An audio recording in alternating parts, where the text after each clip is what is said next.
전화를 끊는 순간 나도 모르게 눈물이 났습니다. 74세 박순자 씨의 말입니다. 그날도 제가 먼저 아들한테 전화했어요. 잘 지내니? 밥은 먹었니? 아들은 무심하게 이렇게 대답했습니다. 네, 바빠요, 엄마. 나중에 전화할게요. 이렇게 짧게 끊었어요. 3분도 안 됐어요. 전화 끊고 나서 갑자기 눈물이 나더라고요. 참았는데 참을 수가 없었어요. 내가 왜 이렇게 살아야 할까? 왜 늘 나만 먼저 전화하고, 아들은 왜 한 번도 먼저 전화 안 할까? 그날 밤 잠을 못 잤어요.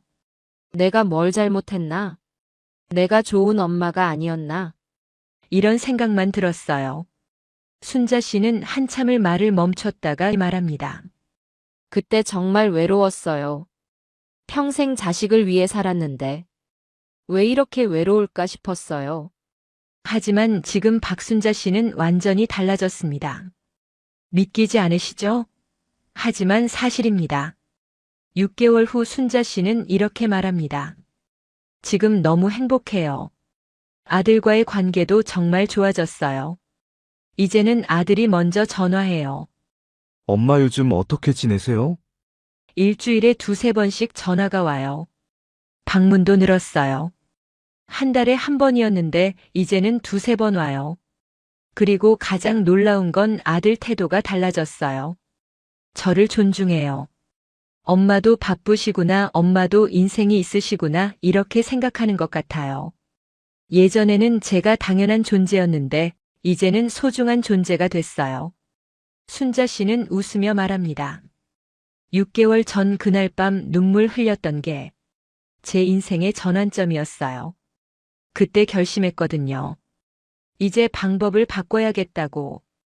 혹시 여러분도 박순자 씨처럼 눈물 흘려보신 적 있으신가요? 자녀한테 먼저 전화하고 먼저 챙기는데 자녀는 무심하고요. 왜 늘 나만 먼저일까?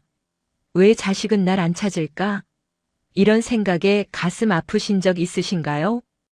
오늘 이 영상은 바로 여러분을 위한 겁니다. 오늘 이 영상을 끝까지 보시면 여러분께 3가지 유익이 있습니다. 첫째, 왜 자녀가 무심한지 그 이유를 명확하게 아시게 될 겁니다. 자녀가 나쁜 게 아니라 구조가 그렇게 만들었다는 걸 이해하시게 돼요. 둘째, 박순자 씨처럼 6개월 만에 자녀와의 관계를 완전히 바꾸는 구체적인 방법 5가지를 배우시게 됩니다. 셋째, 자녀를 미워하지도 않고 스스로를 탓하지도 않으면서 존엄하게 사는 법을 아시게 될 겁니다. 끝까지 함께 해주세요. 자, 이야기 시작합니다. 여러분은 자녀와 얼마나 자주 연락하시나요? 일주일에 한 번? 한 달에 한 번? 그리고 그 연락은 누가 먼저 하나요? 여러분이 먼저 하시나요? 아니면 자녀가 먼저 하나요? 솔직하게 생각해 보세요. 아마 대부분 여러분이 먼저 하실 겁니다. 자녀가 먼저 전화하는 경우는 드물 거예요. 왜 그럴까요? 자녀가 부모를 사랑하지 않아서일까요? 아닙니다. 구조가 그렇게 만들어졌기 때문입니다. 우리는 평생 자녀를 위해 살았습니다. 아침에 일어나서 밥 차려주고, 학교 보내고, 공부 챙기고, 대학 보내고, 결혼시키고, 모든 게 자녀 중심이었어요. 그 과정에서 우리는 늘 주는 역할이었습니다. 자녀는 늘 받는 역할이었고요. 이게 수십 년 반복되면 어떻게 될까요? 자녀에게 부모의 헌신이 당연한 것이 됩니다. 부모님은 원래 이렇게 해주는 거야. 부모님은 늘 내 편이야. 부모님은 항상 나를 먼저 생각해 이렇게요. 이게 나쁜 의도가 아닙니다. 그냥 익숙해진 겁니다. 공기처럼요. 공기가 소중한 건 알지만 매 순간 감사하진 않잖아요. 부모도 그렇게 됩니다. 소중한 건 알지만 당연하게 여겨집니다. 그리고 자녀가 결혼하면 상황은 더 달라집니다. 자녀의 삶에 우선순위가 생겨요. 첫 번째는 배우자입니다. 배우자와의 관계가 가장 중요해집니다. 두 번째는 아이입니다. 자기 자녀를 키우는 게 최우선이에요. 세 번째는 직장입니다. 생계를 위해 일해야 하니까요. 그 다음에 부모가 옵니다. 네 번째예요. 이게 잘못된 게 아닙니다. 자연스러운 겁니다. 누구나 자기 가정이 먼저니까요. 하지만 부모 입장에서는 서운합니다. 내가 평생 너를 첫 번째로 생각했는데 이제 나는 네 번째구나. 이렇게 느껴지니까요. 2025년 서울대학교 가족관계학과 연구에 따르면 70세 이상 부모 중 78%가 자녀와의 연락을 먼저 시작한다고 합니다. 반대로 자녀가 먼저 연락하는 경우는 22%밖에 안 된다고 해요. 그리고 부모 중 65%가 자녀와의 관계에서 외로움을 느낀다고 합니다. 함께 있어도 외롭다고요. 왜일까요? 가까이 있지만 마음은 멀기 때문입니다. 이제 실제 사례를 들려드릴게요. 첫 번째는 72세 김영애 씨의 이야기입니다. 영애 씨는 아들 가족과 같은 동네에 삽니다. 차로 10분 거리예요. 영애 씨는 아들 가족을 정말 사랑합니다. 일주일에 두세 번은 반찬을 해서 갖다 줘요. 아들이 좋아하는 갈비찜, 며느리가 좋아하는 나물, 손주가 좋아하는 떡볶이를 정성껏 만들어서 아들 집에 갖다 줍니다. 아들은 엄마 고마워요라고 말해요. 처음에는요. 하지만 6개월이 지나고 1년이 지나니 고마워요라는 말이 줄어들었어요. 당연하게 여기기 시작한 겁니다. 엄마가 또 반찬 가져오셨네 이런 식으로요. 영희 씨는 손주도 자주 봐줬어요. 며느리가 어머님 오늘 제가 일이 있어서요 라고 하면 그래 내가 볼게.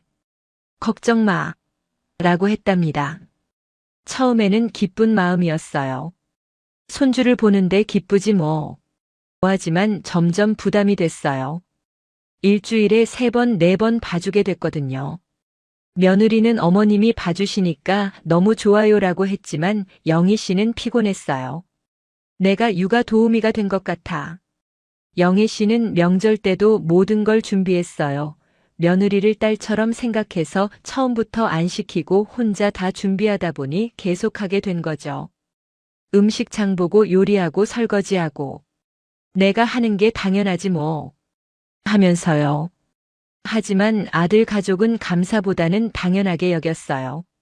엄마는 원래 이렇게 하시잖아. 영애 씨는 말합니다. 처음에는 기쁜 마음으로 했어요. 자식이 좋고 손주가 좋아서요. 하지만 1년, 2년 지나니 제가 당연한 존재가 된 것 같았어요. 고맙다는 말도 줄어들고 제 마음을 물어보지도 않고 전화도 늘 제가 먼저 하고 자식은 필요할 때만 저를 찾는 것 같았어요. 반찬이 필요할 때, 손주를 봐줄 사람이 필요할 때, 그때만 연락이 와요. 서운해요. 속상해요. 하지만 말 못해요. 말하면 자식한테 부담 줄까봐. 영희 씨의 기대는 점점 커졌어요. 이렇게 많이 해줬으니까 자식이 날 더 챙겨주겠지? 자주 와주겠지? 고마워하겠지? 하지만 현실은 달랐어요. 아들은 바빴고 며느리는 자기 일이 많았고 손주는 학원이 바빴어요. 영애 씨를 챙길 시간이 없었답니다. 영애 씨는 외로웠어요. 내가 이렇게 많이 해줬는데 왜 자식은 날 챙기지 않을까? 어느 날 영희 씨는 깨달았답니다. 내가 너무 많이 해줬구나. 자식한테 내가 당연한 존재가 됐구나. 영희 씨는 지금도 서운합니다. 하지만 어떻게 해야 할지 모르겠답니다. 혹시 여러분도 영희 씨처럼 자녀를 위해 모든 걸 많이 해주셨나요? 반찬 해주고, 손주 봐주고, 집안일 도와주고요. 그런데 자녀는 당연하게 여기나요? 고맙다는 말이 줄어들었나요? 그렇다면 여러분도 영희 씨와 같은 상황입니다. 사랑이 부족해서가 아닙니다. 구조가 그렇게 만든 겁니다. 부모가 너무 많이 주면 자녀는 받는 게 당연해집니다. 그리고 부모는 점점 외로워집니다. 이번엔 76세 이정숙 씨의 이야기를 들려드릴게요. 정숙 씨도 아들이 있습니다. 같은 동네에 살아요. 하지만 정숙 씨는 영희 씨와 다르게 살았습니다. 3년 전 정숙 씨는 결심했어요. 거리를 두자. 자식한테 너무 많이 해주지 말자. 왜 그런 결심을 했냐고요? 제가 영희 씨처럼 살았거든요. 자식한테 반찬 해주고, 손주 봐주고 뭐든 다 해줬어요. 하지만 자식은 당연하게 여겼어요. 고맙다는 말도 없고 전화도 안 하고, 저만 서운하고 외로웠어요. 그래서 생각했어요. 이렇게 사는 게 맞나? 내가 뭘 잘못하고 있나? 정숙 씨는 방법을 바꿨습니다. 첫째, 먼저 연락하지 않았어요. 늘 제가 먼저 전화했거든요. 그걸 멈췄어요. 기다렸어요. 일주일, 2주일. 아들이 전화할 때까지요. 처음엔 불안했답니다. 자식이 전화 안 하면 어떡하지? 나를 잊은 건 아닐까? 하지만 참았어요. 2주일이 지나니 아들한테서 전화가 왔답니다. 엄마 왜 연락 없으세요? 괜찮으세요? 정숙 씨는 대답했어요. 응, 괜찮아. 바빴어. 짧게 대답했답니다. 그랬더니 아들이 걱정하기 시작했어요. 엄마 어디 아프신 거 아니에요? 아니야, 괜찮아. 그날 이후 아들이 먼저 전화하는 횟수가 늘었답니다. 둘째, 도움을 먼저 제안하지 않았어요. 예전에는 제가 먼저 손주 봐줄까? 반찬 해줄까? 이렇게 물어봤어요. 그걸 멈췄어요. 대신 아들이 부탁할 때만 들어줬어요. 며느리가 어머님 오늘 손주 좀 봐주실 수 있으세요? 라고 하면 정숙 씨는 먼저 자기 일정을 확인했어요. 오늘은 약속이 있어서 어려워. 내일은 괜찮아. 이렇게요. 처음엔 미안했답니다. 자식한테 거절하는 게 미안했어요. 하지만 제 일정도 중요하니까 솔직하게 말했어요. 그랬더니 며느리가 달라졌답니다. 어머님도 일정이 있으시구나. 미리 여쭤봐야겠다. 정숙 씨를 당연한 존재가 아니라 존중해야 할 사람으로 보기 시작한 거예요. 셋째, 자녀의 삶에 간섭하지 않았어요. 예전에는 이것저것 물어봤어요. 요즘 직장 어때? 아이 교육은 어떻게 시키니? 너희 부부 사이는 괜찮니? 이런 거요. 하지만 이제는 안 물어봐요. 자식이 말하면 들어주지만 먼저 물어보진 않아요. 정숙 씨는 말합니다. 자식에게도 사생활이 있어요. 제가 물어보면 부담스러울 수 있어요. 그래서 기다려요. 자식이 말하고 싶을 때 말할 때까지요. 넷째, 자기 삶을 먼저 채웠어요. 저는 제 삶이 없었거든요. 하루 종일 자식 생각만 했어요. 지금은 달라요. 친구도 만나고 운동도 하고 취미도 생겼어요. 요가도 하고 등산도 가요. 제 인생이 바쁘니까 자식한테 기대하지 않게 되더라고요. 정숙 씨는 일주일에 친구를 3번 만나고 요가를 2번 하고 등산을 1번 갑니다. 바빠요. 자식 생각할 시간이 없어요. 그게 좋아요. 다섯째, 괜찮다는 말을 진짜로 만들었어요. 예전에는 괜찮다고 말하지만 속으로는 괜찮지 않았어요. 서운하고 외로웠어요. 하지만 이제는 진짜 괜찮아요. 제 삶이 충만하니까요. 자식이 안 와도 괜찮아요. 전화 안 해도 괜찮아요. 저는 저대로 잘 살고 있으니까요. 3년이 지난 지금 정숙 씨와 아들의 관계는 어떨까요? 놀랍게도 더 좋아졌답니다. 아들이 먼저 연락하는 횟수가 늘었어요. 엄마 이번 주말에 뵈러 갈게요. 엄마 요즘 뭐 하세요? 방문도 늘었답니다. 한 달에 1번이었던 게 이제는 2~3번이 됐어요. 그리고 가장 중요한 건 아들의 태도가 달라졌다는 겁니다. 엄마를 부담으로 보지 않고 존중하기 시작했어요. 엄마도 바쁘시구나. 엄마도 인생이 있으시구나 이렇게 생각하는 것 같아요. 정숙 씨는 말합니다. 거리를 두니까 오히려 가까워졌어요. 덜 해주니까 더 고마워해요. 먼저 연락 안 하니까 자식이 먼저 연락해요. 역설적이지만 사실이에요. 혹시 여러분 이 두 사람의 이야기를 들으시면서 어떤 생각이 드시나요? 영애 씨처럼 자녀에게 많이 해주고 계신가요? 아니면 정숙 씨처럼 거리를 두고 계신가요? 솔직하게 생각해 보세요. 아마 대부분 영희 씨처럼 사실 겁니다. 왜냐하면 우리는 그렇게 배웠으니까요. 부모는 자녀에게 많이 해줘야 한다. 부모는 희생해야 한다 이렇게요. 하지만 그게 꼭 맞는 건 아닙니다. 때로는 덜 해주는 게 관계를 더 좋게 만듭니다. 여기서 중요한 메시지를 드리고 싶어요. 자녀에게 더 잘해야 관계가 유지된다고 생각하시나요? 아닙니다. 자녀와의 관계는 거리 조절로 깊어집니다. 너무 가까우면 당연해집니다. 적당한 거리가 있어야 그리움이 생기고 존중이 생깁니다. 이게 역설적이지만 사실입니다. 그럼 이제 존중받는 부모가 되는 5가지 지혜를 구체적으로 알려드릴게요. 첫째, 먼저 연락을 줄이는 용기입니다. 지금까지 자녀한테 먼저 전화하셨나요? 이제 그걸 줄이세요.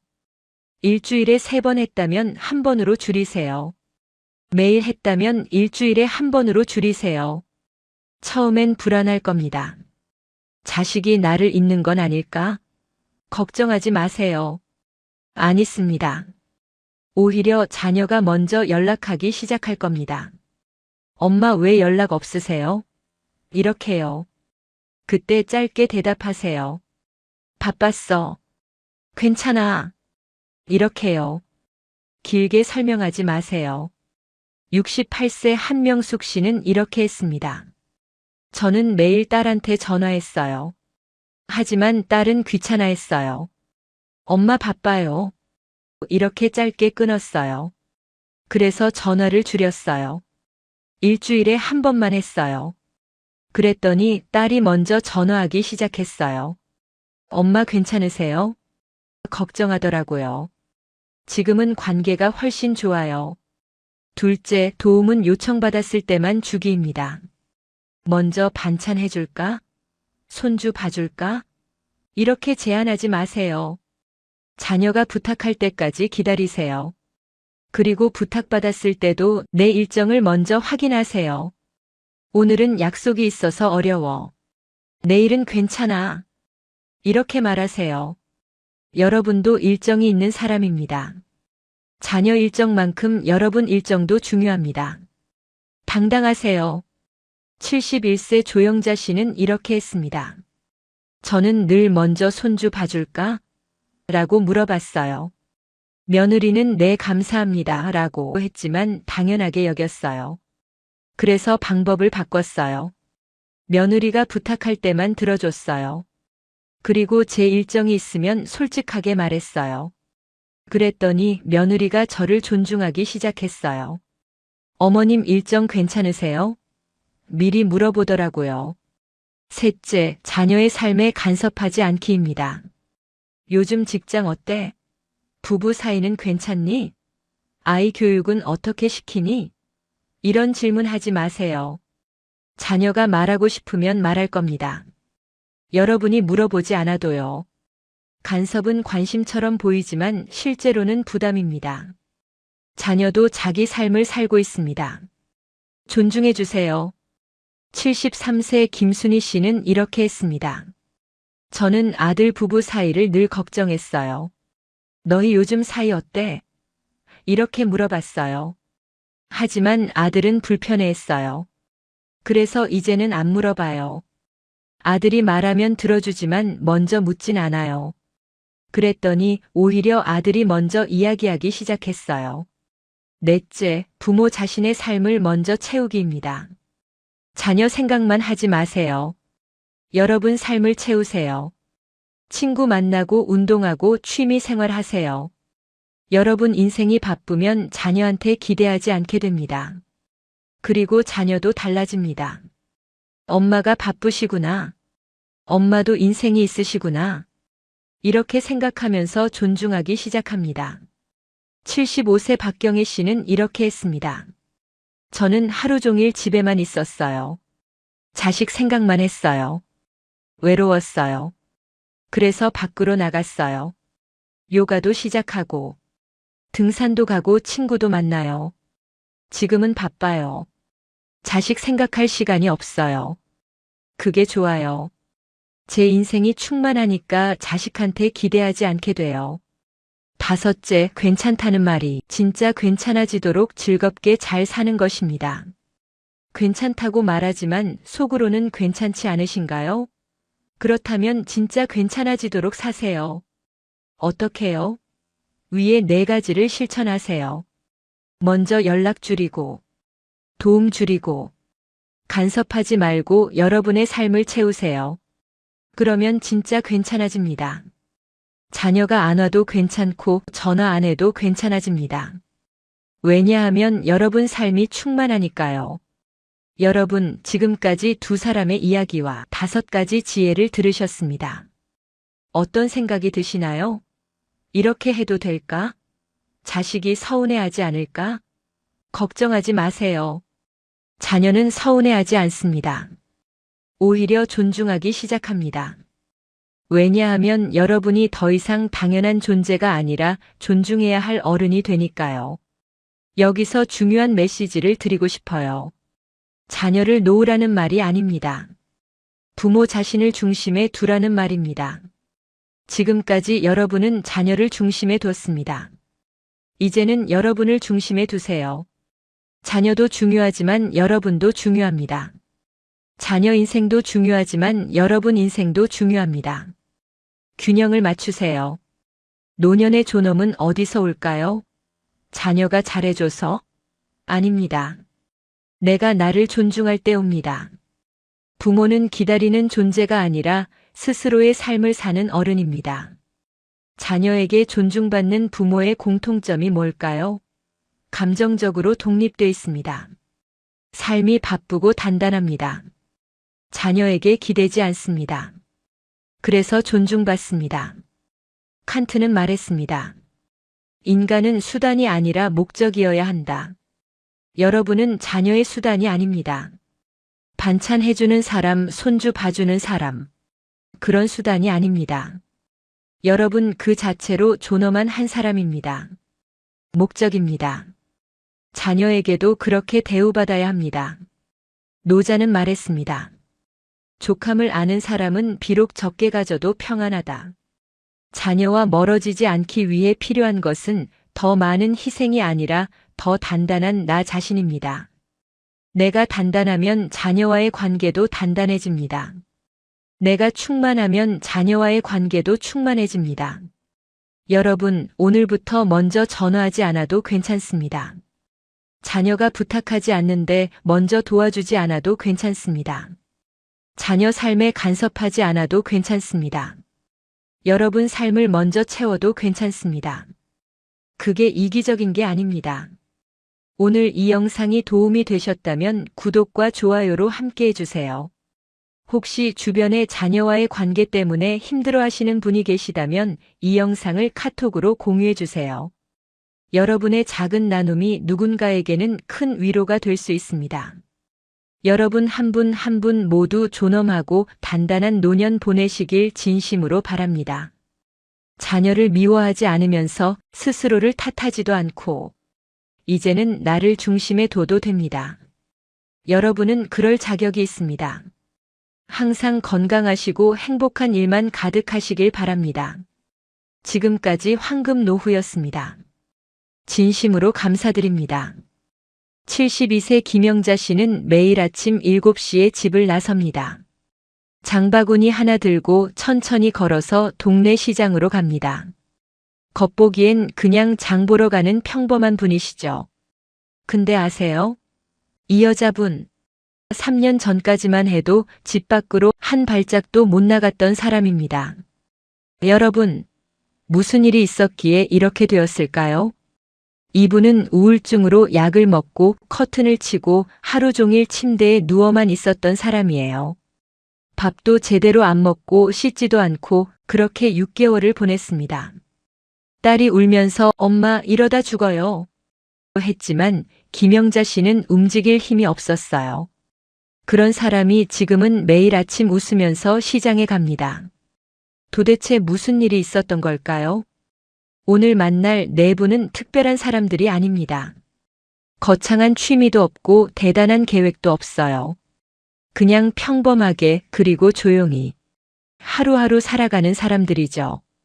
근데요, 이 사람들 모두 과거가 있습니다. 우울증으로 집 밖 못 나갔던 사람, 퇴직 후 삶의 의미를 잃었던 사람, 50년을 남 눈치 보며 살았던 사람, 술에 빠져 방황하던 사람. 그런 사람들이 지금은 매일 웃습니다. 거창한 변화 없이 그냥 작은 일상으로요.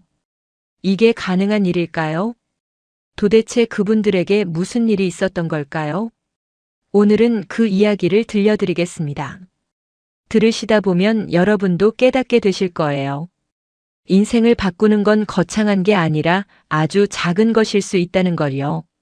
먼저 김영자 씨 이야기부터 시작하겠습니다. 그녀의 남편은 3년 전 갑자기 세상을 떠났습니다. 아침에 출근하려다 쓰러졌고 병원으로 옮겨졌지만 그날 저녁 숨을 거뒀습니다. 심근경색이었습니다. 너무 갑작스러웠습니다. 전날까지 멀쩡했어요. 같이 저녁 먹고 TV 보고 그렇게 평범한 하루였는데 다음날 아침에 갑자기 쓰러진 거예요. 믿을 수가 없었어요. 장례식 내내 실감이 안 났어요. 이게 꿈인가 싶었어요. 장례를 치르고 나서 김영자 씨는 무너졌습니다. 집에 혼자 있는 게 견딜 수 없었습니다. 남편이 앉았던 소파, 남편이 쓰던 컵, 남편 옷이 걸린 옷장, 모든 게 남편을 떠올리게 했습니다. 남편이 보이는 거예요. 현관문 열리면 여보 왔어? 하고 나올 것 같고 저녁 때 되면 밥상 차려야 할 것 같고 밤에 자려고 누우면 옆에 있을 것 같고요. 근데 없잖아요. 그게 너무 괴로웠어요. 김영자 씨는 커튼을 쳤습니다. 햇빛이 들어오는 게 싫었습니다. 세상이 계속 돌아가는 게 죽도록 싫었습니다. 남편은 죽었는데 세상은 아무렇지 않게 흘러가는 게 화가 났습니다. 딸이 매일 전화했습니다. 엄마 밥 먹었어요? 김영자 씨는 응, 아니, 귀찮다는 듯이 짧게 대답하고 전화를 끊었습니다. 딸이 집에 찾아와도 문을 안 열어줬습니다. 괜찮으니까 그냥 가. 그렇게 6개월이 흘렀습니다. 딸은 더 이상 참을 수 없었습니다. 어느 날 딸은 열쇠를 가지고 집에 들어왔습니다. 김영자 씨는 침대에 누워 있었습니다. 머리는 산발이었고 방은 어질러져 있었고 냄새가 났습니다. 딸은 울었습니다. 엄마, 이러다 죽어요. 제발 일어나요. 김영자 씨는 눈물이 났습니다. 미안해. 근데 엄마 힘이 없어. 일어날 수가 없어. 딸은 김영자 씨를 억지로 일으켰습니다. 씻겼습니다. 옷을 갈아입혔습니다. 그리고 말했습니다. 엄마, 나랑 밖에 나가요. 딱 한 번만. 시장만 갔다 와요. 김영자 씨는 거절했습니다. 내가 밖에 왜 나가? 가기 싫어. 나 괜찮아. 하지만 딸은 포기하지 않았습니다. 한 번만요. 엄마, 제발. 나를 봐서라도 한 번만 나가줘요, 엄마. 딸이 우는 모습을 보고 김영자 씨는 마지못해 따라 나갔습니다. 시장은 시끄러웠습니다. 사람들이 많았고 목소리가 컸고 과일 냄새, 생선 냄새, 온갖 냄새가 뒤섞여 있었습니다. 김영자 씨는 어지러웠습니다. 나 집에 갈래. 하지만 딸은 그녀의 손을 잡고 천천히 걸었습니다. 과일 가게 앞을 지나갈 때였습니다. 가게 주인 아주머니가 김영자 씨를 알아봤습니다. 어머, 영자 씨? 오랜만이네. 어디 아팠어요? 요즘 안 보이길래 걱정했잖아. 김영자 씨는 멈칫했습니다. 누가 자기를 기억한다는 게 신기했습니다. 아, 네, 그냥 좀 말이 나오지 않았습니다. 아주머니는 사과 하나를 건넸습니다. 이거 먹어봐요. 오늘 들어온 거 진짜 달아요. 서비스예요. 하나 맛보세요. 김영자 씨는 사과를 받았습니다. 따뜻했습니다. 사과가 아니라 그 마음이요. 집으로 돌아오는 길 김영자 씨는 말했습니다. 내일 또 나갈까? 딸은 놀라며 웃었습니다. 그럼요. 엄마. 매일 나가요. 활력도 생기고 너무 좋을 거예요. 그 이후로 김영자 씨는 조금씩 변하기 시작했습니다. 처음엔 딸과 함께 시장에 갔습니다. 그 다음엔 혼자 갔습니다. 시장 사람들은 그녀를 기억하고 있었습니다. 영자 씨, 오늘은 뭐 사갈 거예요? 이거 신선해요. 가져가세요. 요즘 얼굴이 좋아졌네요. 그런 말들이 김영자 씨에게 힘이 됐습니다. 나를 기다리는 사람이 있구나. 나를 기억하는 사람이 있구나. 그게 중요했습니다. 집에만 있을 땐 세상과 단절된 기분이었는데 시장에 나가니까 세상과 연결된 기분이었습니다. 김영자 씨는 이제 매일 아침 시장에 갑니다. 꼭 뭘 사야 해서가 아닙니다.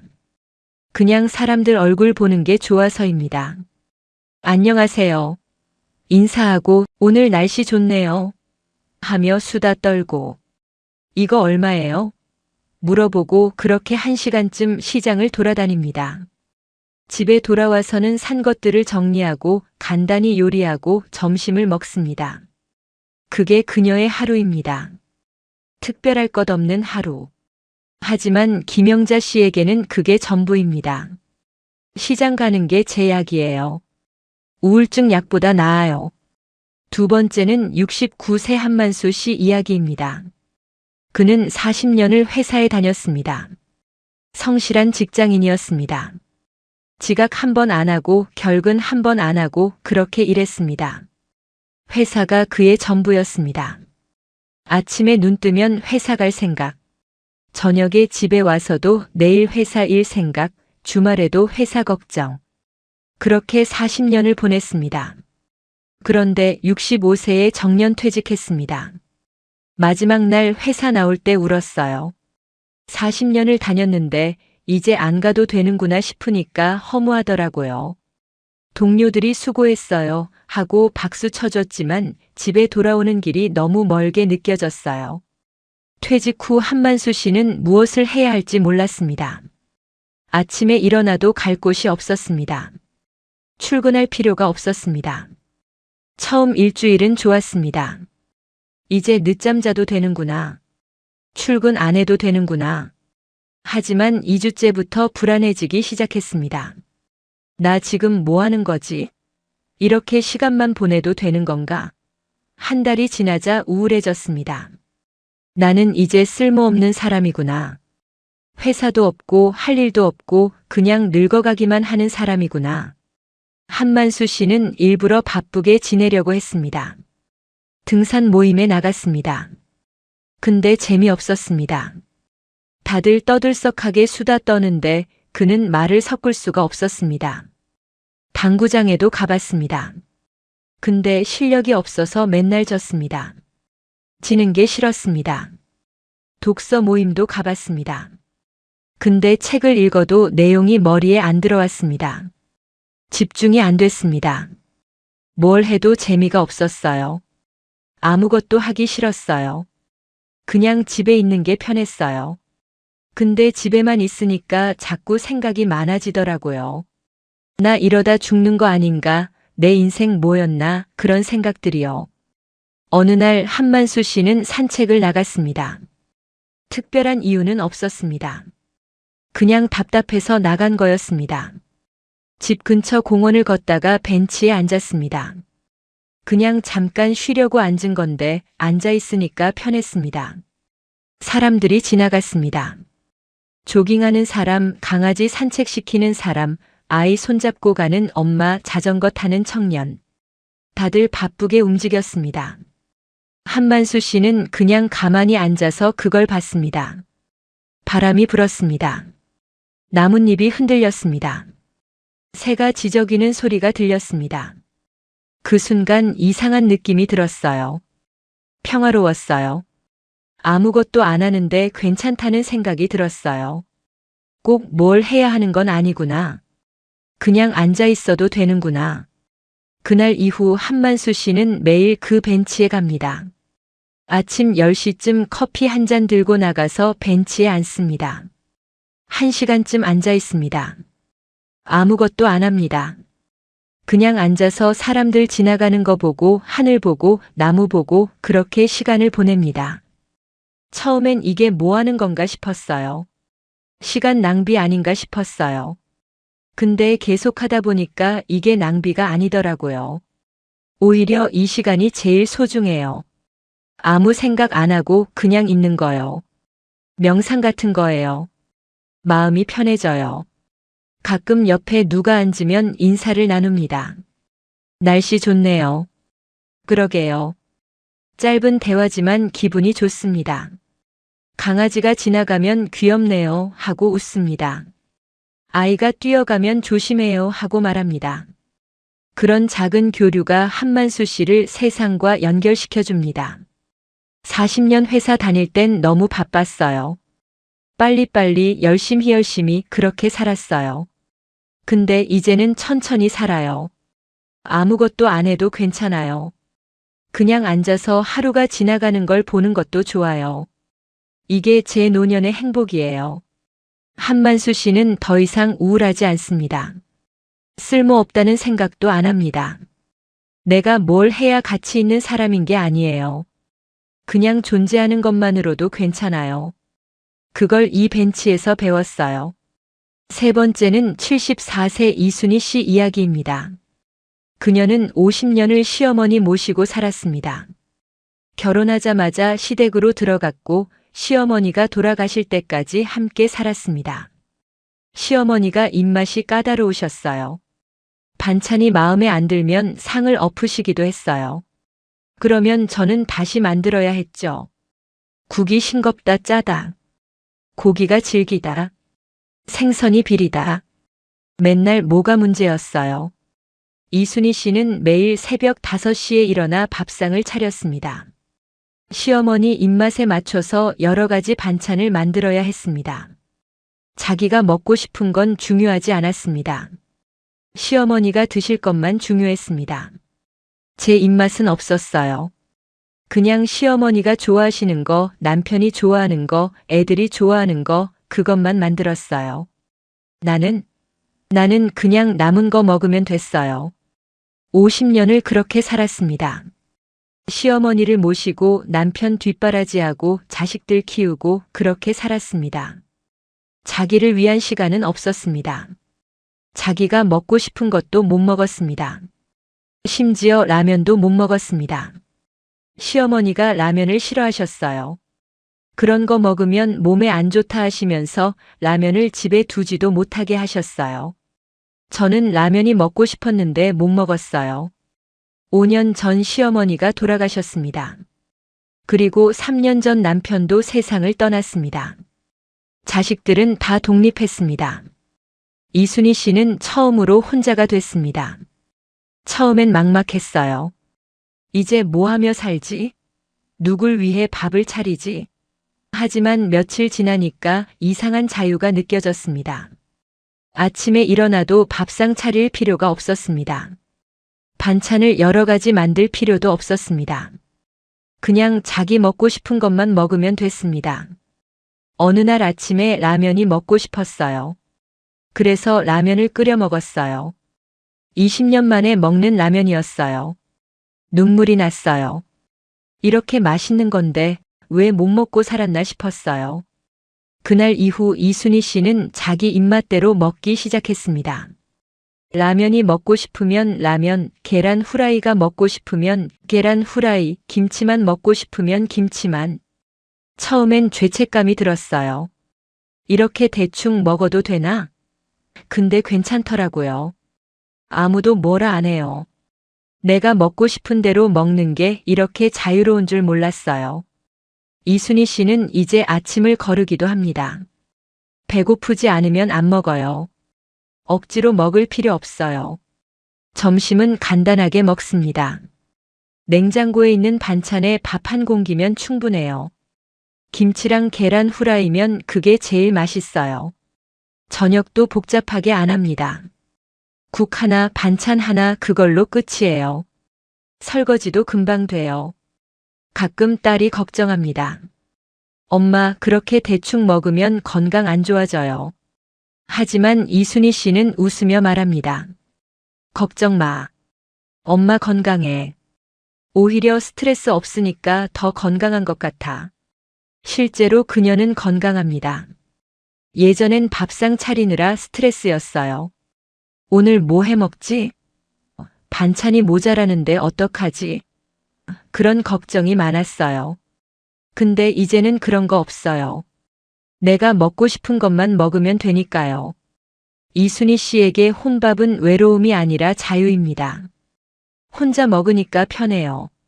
내 속도로 먹고 내가 좋아하는 것만 먹고 그게 좋아요. 50년 만에 처음으로 제 입맛대로 먹어요. 이게 이렇게 행복한 줄 몰랐어요. 네 번째는 70세 박기수 씨 이야기입니다.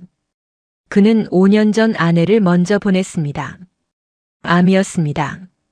투병 기간 2년, 그 시간 동안 박기수 씨는 아내를 간호했습니다. 병원 다니고 약 챙기고 밥 해주고 그렇게 2년을 보냈습니다. 하지만 아내는 결국 세상을 떠났습니다. 장례 치르고 나서 무너졌어요. 2년 동안 아내 간호하느라 제 건강은 신경 안 썼거든요. 근데 아내가 떠나고 나니까 힘이 하나도 없었어요. 몸도 마음도 다 망가진 기분이었어요. 박기수 씨는 술을 마시기 시작했습니다. 외로움을 잊으려고, 아픔을 잊으려고 술을 마셨습니다.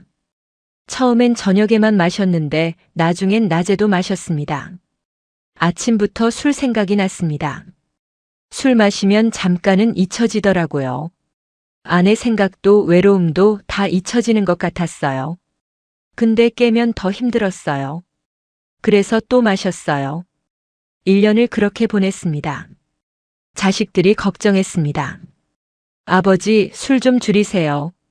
건강 나빠져요. 하지만 박기수 씨는 듣지 않았습니다. 내 인생인데 내가 알아서 한다. 신경 끄고 살아. 자식들과도 멀어졌습니다. 어느 날 박기수 씨는 건강검진을 받았습니다. 결과가 나왔습니다. 간 수치가 나빴고 혈압이 높았고 당뇨 위험이 있었습니다. 의사가 말했습니다. 이러다 큰일 납니다. 술 끊으셔야 해요. 운동도 하시고요. 안 그러면 몇 년 못 가요. 박기수 씨는 그 말에 충격을 받았습니다. 죽고 싶지는 않았어요. 아내 따라가고 싶다는 생각도 했지만 막상 의사가 몇 년 못 간다 하니까 무서웠어요. 아직 죽기는 싫었어요. 그날 집에 돌아와서 박기수 씨는 술병을 다 버렸습니다. 이제 절대 술 안 마신다. 난 오늘부터 술 끊는다. 처음 일주일은 지옥이었습니다. 손이 떨렸고 밤에 잠이 안 왔고 자꾸 술 생각이 났습니다. 하지만 참았습니다. 죽기 싫으니까 참았어요. 술을 끊고 나니 시간이 남았습니다. 저녁 시간이 특히 길었습니다. 예전엔 술 마시면서 시간을 보냈는데 이제는 할 게 없었습니다. TV를 봐도 재미없었고 그냥 앉아있기만 하니 답답했습니다. 산책이라도 해볼까? 박기수 씨는 집을 나섰습니다. 저녁 6시 해가 질 무렵이었습니다. 동네를 한 바퀴 걸었습니다. 천천히 아무 생각 없이 그냥 걸었습니다. 걷다 보니까 기분이 좀 나아지더라고요. 답답한 게 풀리는 느낌이었어요. 그날 이후 박기수 씨는 매일 저녁 산책을 시작했습니다. 저녁 6시 똑같은 시간에 똑같은 코스로 동네를 한 바퀴 돕니다. 30분쯤 걸립니다. 처음엔 습관이 안 됐어요. 귀찮았어요. 근데 억지로라도 나갔어요. 일주일, 한 달, 석 달 계속하다 보니까 습관이 됐어요. 이제는 6시 되면 자동으로 신발 신고 나가요. 산책하면서 박기수 씨는 많은 것을 봅니다. 저녁 노을, 가로등 켜지는 거, 저녁 먹으러 가는 사람들, 퇴근하는 사람들, 강아지 산책시키는 사람들. 세상이 보이더라고요. 술 마실 때는 아무것도 안 보였는데 맨정신으로 걸으니까 모든 게 보였어요. 하늘도 예쁘고 사람들 얼굴도 보이고요. 걷다 보면 아는 사람을 만나기도 합니다. 저녁 산책이에요? 네, 매일 이 시간에 걸어요. 짧은 대화지만 기분이 좋습니다. 혼자가 아니라는 느낌이 듭니다. 박기수 씨는 이제 술을 안 마십니다. 3년째 끊었습니다. 술 생각 안 나요. 산책하면서 스트레스가 다 풀려요. 술보다 산책이 나아요. 건강도 좋아졌습니다. 간 수치도 정상이 됐고 혈압도 내려갔고 몸무게도 줄었습니다. 의사가 깜짝 놀랐어요. 뭘 하셨어요? 해서 그냥 매일 걸었어요 했더니 그게 최고예요 하더라고요. 박기수 씨에게 저녁 산책은 단순한 운동이 아닙니다. 그의 삶을 구한 루틴입니다. 매일 똑같은 시간에 똑같은 길을 걸어요. 지루할 것 같죠? 근데 안 지루해요. 오히려 그게 좋아요. 예측 가능한 하루가 평화로워요. 변화가 필요한 게 아니라 반복이 필요했어요. 그 반복이 저를 구했어요. 그는 이제 자식들과도 관계가 좋아졌습니다. 애들이 좋아해요. 아버지 요즘 얼굴이 밝아졌어요 하면서요. 손주들도 놀러와요. 예전엔 술 냄새 나서 가까이 안 왔는데 이제는 와서 안겨요. 그게 제일 좋아요. 박기수 씨는 말합니다. 제 인생은 저녁 산책으로 바뀌었어요. 거창한 변화 아니에요. 그냥 매일 30분 걷는 거예요. 근데 그게 제 삶을 완전히 바꿨어요. 술에 빠져 죽어가던 사람이 이제는 건강하게 살고 있어요. 작은 습관이 인생을 바꿀 수 있어요. 여기까지 네 분의 이야기를 들으셨습니다. 어떠셨나요? 특별한 이야기였나요? 아니면 평범한 이야기였나요? 겉보기엔 평범합니다. 시장 가는 것, 벤치에 앉는 것, 혼자 밥 먹는 것, 저녁 산책하는 것.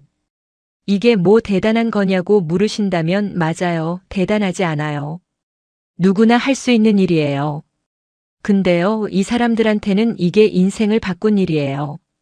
우울증에서 벗어나게 해준 일, 삶의 의미를 찾게 해준 일, 자유를 느끼게 해준 일, 건강을 되찾게 해준 일이에요.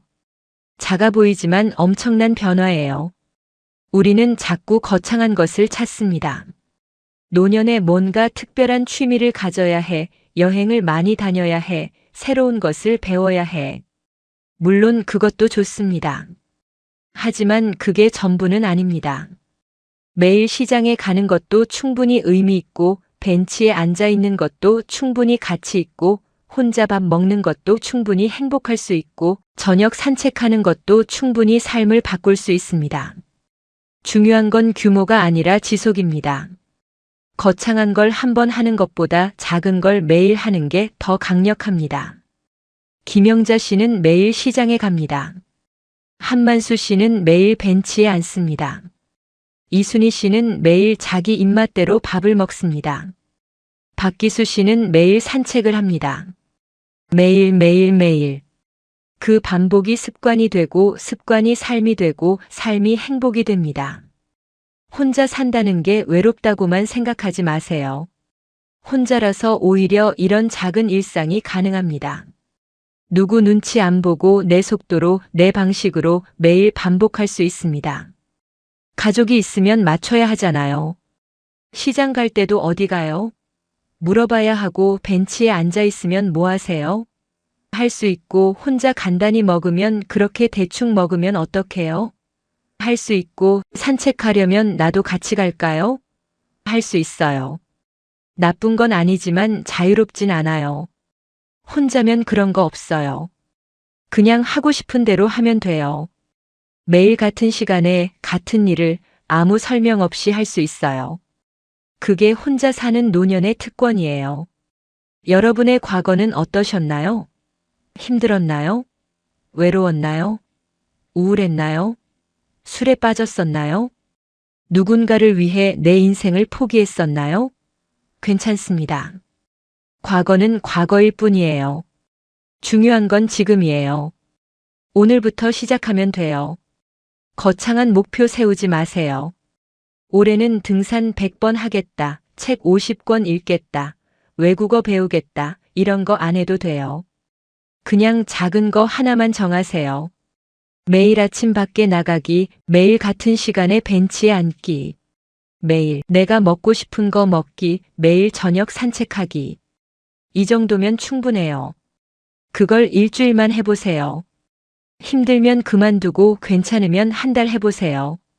한 달 하다 보면 습관이 돼요. 습관이 되면 안 하는 게 오히려 이상해져요. 그렇게 석 달, 6개월, 1년 하다 보면 여러분 인생이 바뀌어 있을 거예요. 오늘 집에 돌아가시면 생각해 보세요. 내가 매일 할 수 있는 작은 것이 뭘까? 꼭 네 분과 똑같이 할 필요는 없어요. 여러분만의 것을 찾으세요. 여러분의 노년도 충분히 행복할 수 있어요. 혼자여도, 아니 혼자라서 더 행복할 수 있어요. 작은 일상이 여러분을 구할 거예요. 오늘부터 시작하세요. 늦지 않았어요. 지금이 제일 빠른 날입니다. 여러분, 오늘도 귀한 시간 내셔서 황금 노후에 오신 걸 진심으로 환영합니다. 살면서 자식에게 무시당했다고 느껴본 적 있으실 겁니다. 엄마 그만 좀 하세요. 아빠 요즘 세상이 어떤데 그런 말씀 하세요? 괜찮다니까요. 신경 끄세요. 이런 말을 들었을 때 가슴이 철렁 내려앉는 그 느낌 아시죠? 평생 자식 키우느라 내 인생을 바쳤는데 이제 와서 이런 말을 듣는다는 게 믿기지 않으셨죠? 처음엔 애들이 바빠서 그러겠지. 스트레스 받아서 그런 거겠지 하고 넘겼을 겁니다. 하지만 그런 말들이 반복되면 어느 순간 깨닫게 됩니다. 우리 아이가 나를 무시하는구나. 내가 만만하게 보이는구나. 그때부터 마음이 무너집니다. 분노가 치밀어 오르기도 하고 서러워서 눈물이 나기도 하고 자존감이 바닥까지 떨어지기도 합니다. 내가 뭘 잘못했나? 어디서부터 어긋난 걸까? 이렇게 키우려고 평생 희생한 건 아닌데. 이런 생각에 밤잠을 설치신 적 있으신가요? 혹시 지금도 그 고민 때문에 힘드신가요? 오늘 이 이야기는 바로 여러분을 위한 것입니다. 30분 후면 여러분은 이렇게 말하면 되는구나라는 확신을 갖게 되실 겁니다. 여러분의 행복한 노년을 위해 중요한 시간이니까 끝까지 함께 해주세요. 자, 이야기 시작합니다. 실제로 2025년 서울대학교 심리학과 연구팀이 65세 이상 부모 600명을 대상으로 조사했습니다. 자녀에게 무시당했다고 느낀 경험이 있습니까? 라는 질문에 78%가 있다고 답했습니다. 10명 중 8명이 자식에게 무시당한 경험이 있다는 뜻입니다. 여러분만 그런 게 아니에요. 대부분의 부모가 다 겪는 일입니다. 그 경험이 우울감에 영향을 주었습니까? 라는 질문에는 82%가 그렇다고 답했어요. 자녀에게 무시당하는 경험이 노년 우울증의 주요 원인 중 하나라는 뜻입니다. 더 놀라운 건 그 다음이었어요. 자녀에게 그 감정을 표현한 적이 있습니까? 라는 질문에 92%가 아니다라고 답했습니다. 대부분의 부모가 서운하고 화가 나도 참고 삼킨다는 뜻이에요.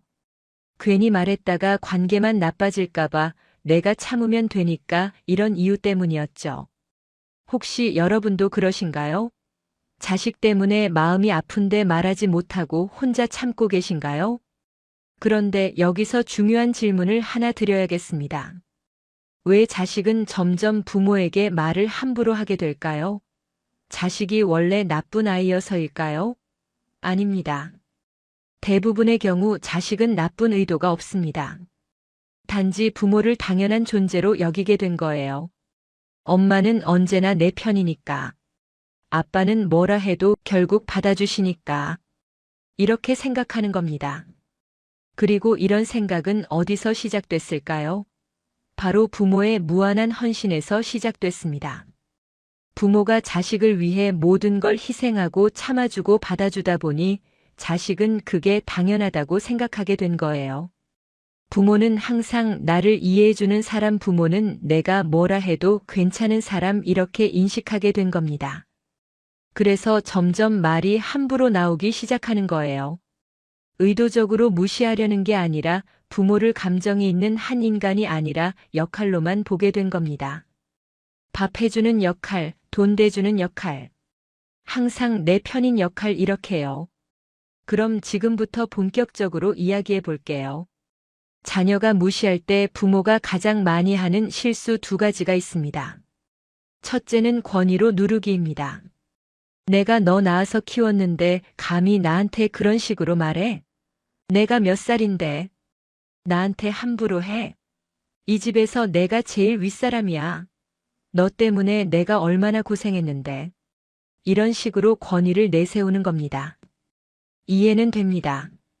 평생 부모 노릇하면서 존중받아야 하는데 자식이 함부로 말하니까 화가 나는 거죠. 내가 이렇게까지 당해야 하나? 내가 너한테 얼마나 잘해줬는데. 이런 생각이 드니까 권위를 내세우게 되는 겁니다. 하지만 이 방법은 효과가 없습니다. 오히려 역효과만 납니다. 자식은 이렇게 생각해요. 또 시작이네. 또 나이 들먹이시네. 또 낳아준 거 내세우시네. 또 희생 얘기하시네. 그리고 마음의 문을 닫습니다. 엄마랑은 대화가 안 돼. 아빠는 꼰대야. 옛날 사람이라 답답해. 이렇게 생각하면서 더 거리를 둡니다. 권위로 누르면 순간적으로는 자식이 입을 다물 수 있어요. 네, 알겠습니다라고 대답할 수도 있죠. 하지만 그건 진심이 아닙니다. 그냥 또 시작하시네.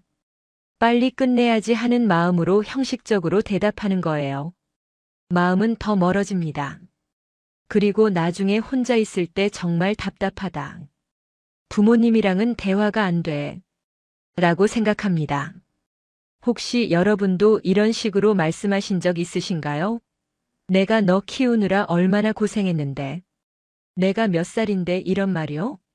그렇다면 이제부터는 멈추세요. 이 말은 효과가 없을 뿐만 아니라 관계를 더 나빠지게 만듭니다. 자식은 부모의 희생을 모르는 게 아니에요. 다 알아요. 하지만 그 희생을 자꾸 들먹이면 부담스러워집니다. 나 때문에 고생하셨구나. 나 때문에 인생을 희생하셨구나. 이런 생각이 들면서 죄책감을 느낍니다. 그리고 죄책감은 사랑으로 바뀌지 않습니다. 오히려 회피로 이어집니다. 부모님 만나면 또 그 얘기 하실 텐데. 부담스러워. 차라리 안 만나는 게 낫겠다. 이렇게 생각하게 되는 거예요. 그래서 권위로 누르는 건 절대 하면 안 됩니다. 둘째는 감정적 호소와 잔소리입니다. 엄마가 너 키우느라 얼마나 고생했는데 이런 말을 들어야 하니? 내가 평생 너 하나 보고 살았는데. 이게 보답이니? 내가 뭘 잘못했길래 이런 대접을 받아야 해. 내가 어렸을 때 생각해봐. 엄마가 얼마나 잘해줬는데. 이런 식으로 감정에 호소하는 겁니다. 아니면 너 그러면 안 돼. 그런 식으로 말하는 거 아니야. 부모한테 그렇게 말하면 어떡해. 나중에 후회할 거야. 너도 자식 낳아봐라. 그때 알 거야. 이렇게 잔소리를 늘어놓는 거예요. 이것도 이해는 됩니다. 서운하니까 그 마음을 표현하고 싶은 거죠. 내가 얼마나 힘들었는지 알아줬으면 좋겠어. 내 마음을 알아줬으면 좋겠어. 이런 바람 때문이에요. 하지만 이 방법도 효과가 없습니다. 자식은 이렇게 느껴요. 또 죄책감 주시네. 또 희생 얘기하시네. 또 잔소리시네. 그리고 귀를 닫습니다. 감정적 호소는 처음에는 미안한 마음이 들게 할 수 있어요. 엄마 아빠한테 내가 좀 심했나? 하는 생각이 들 수도 있죠. 하지만 반복되면 무뎌집니다. 한 번, 두 번은 미안하지만 10번, 20번 듣다 보면 또 시작이네 하고 한 귀로 듣고 한 귀로 흘립니다. 나중에는 엄마가 또 감정적으로 나오시네. 대화가 안 되네라고 생각하면서 더 거리를 둡니다. 그렇다면 오늘부터는 방법을 바꿔보세요. 훨씬 강력한 방법입니다. 바로 짧고 단호한 한마디와 침묵입니다. 이 방법을 사용하면 자식의 태도가 달라지기 시작합니다. 왜냐하면 자식이 엄마 아빠가 평소랑 다르네. 진짜 화나신 건가? 내가 선을 넘었나? 하고 생각하기 시작하거든요. 그럼 태도를 바꾸는 마법의 한마디를 상황별로 알려드릴게요. 첫 번째 상황은 무례한 말투입니다. 자식이 엄마 그만 좀 하세요. 아빠 좀 가만히 계세요. 이렇게 말할 때 이렇게 대답하세요. 나한테 그런 식으로 말하지 마. 이 한 문장입니다. 길게 설명하지 마세요. 나한테 그런 식으로 말하지 마. 나도 기분이 있어. 나도 사람이야. 내가 그렇게 말하면 엄마 마음이 얼마나 아픈지 아니? 이것도 길어요. 그냥 나한테 그런 식으로 말하지 마. 이 한 문장만 하고 침묵하세요. 자식이 에이 별거 아닌데 왜 그러세요? 라고 대꾸하면 같은 말을 반복하세요. 나한테 그런 식으로 말하지 마. 그리고 다시 침묵하세요. 이 침묵이 가장 강력한 메시지입니다. 침묵은 내 말이 끝났다. 이제 내가 생각할 차례다라는 뜻이에요.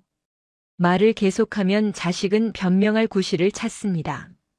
하지만 침묵하면 자식은 생각하게 됩니다. 두 번째 상황은 음식이나 수고를 무시할 때입니다. 자식이 엄마 이런 거 안 먹어요. 이렇게 안 해도 돼요. 엄마 요즘 이런 음식 아무도 안 먹어요. 건강에 안 좋대요. 이렇게 말할 때 이렇게 답하세요. 고맙다는 말이 먼저 아닐까? 이것도 짧게 말하세요. 내가 얼마나 정성껏 만들었는데. 새벽부터 일어나서 장 보고 3시간 동안 만들었어. 그런데 내가 고맙다는 말 한마디 없이 이렇게 말하면 엄마 기분이 어떻겠니? 이런 말 필요 없어요. 그냥 고맙다는 말이 먼저 아닐까? 이 한 문장만 하고 침묵하세요. 자식이 아니 그게 아니라 요즘은 이런 음식이라고 변명하기 시작하면 고맙다는 말이 먼저 아닐까? 를 반복하세요. 그리고 침묵하세요. 세 번째 상황은 부모의 방식이나 선택을 무시할 때입니다. 자식이 엄마 요즘 세상이 어떤데 그래요? 아빠 그건 구식이에요. 엄마 그런 거 이제 아무도 안 해요. 아빠 시대가 바뀌었어요. 이렇게 말할 때 이렇게 말하세요. 그래, 내 생각은 그렇구나. 하지만 이건 내 선택이야. 이것도 짧게 말하세요. 나도 생각이 있어서 이렇게 하는 거야. 내가 모르는 게 많아. 엄마가 살아온 세월이 있잖아. 엄마도 나름대로 이유가 있어서 이렇게 하는 거야. 이런 설명 필요 없어요.